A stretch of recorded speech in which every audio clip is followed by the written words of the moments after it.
Баршаңызға сәлем достар, менің каналыма қош келдіңіздер. Бүгін сіздерге дәруменді қызылша салатын қалай жасау керегін көрсететін боламын. Қызылша тағамдарыңыздың сәнін келтіріп қана қоймай, ағзамызға өте пайдалы көкөніс. Видеоның соңына дейін көріңіздер, лайк басып, комментарий қалдыруды ұмытпаңыздар. Салатымызды дайындауды бастаймыз. Ең алдымен осылай сарымсақтарды ұсақтап турап аламыз. Сарымсақтың пайдасы ол жүрек қан тамырларының жұмысын жақсартып, қандағы холестеринді төмендетіп, қан қысымын төмендетіп, рак ауруларын алдын алады екен. Енді қызылшаны осылай үккіштің көмегімен өткізіп аламыз. Қызылшаның құрамында йод, магний, хлор, калий, кальций, темір, тағы да басқа дәрумендер кездеседі. Оның құрамындағы кальций клеткаларды нәрлендіреді, ал құрамындағы хлор бүйрек, бауыр, қуық, лимфаларды тазартып отырады екен.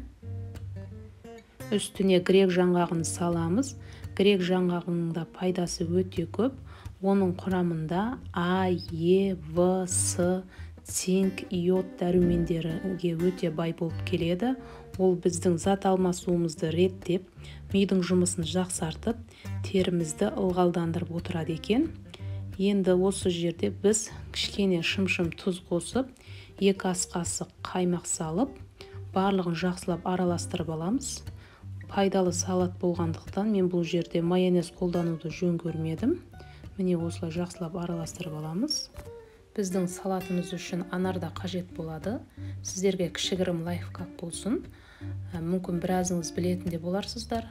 Білмейтіндер үшін анарды осылай ашитын болсаңыздар, олар біркелкі әдемі болып ашылып алынатын болады. Анардың пайдасына келетін болсақ, яғни анардың құрамында фосфор, кальций, магний кездеседі. Және де ол біздің қан тамырларымыздың айналымын жақсартып, гемоглобинді жоғарылатады екен. Міне дәрумендерге бай қызылша салатымыз дайын болды. Егер де сіздің қаныңыз аз болып, қосымша дәрі-дәрмек қабылдап жүрсеңіз, қызылша салатын күнделікті мәзіріңізге қосыңыз. Құрамындағы пайдалы дәрумендер қосымша күш береді, иммунитетіңізді көтереді, қаныңыздың көмеюіне көмек беретін болады.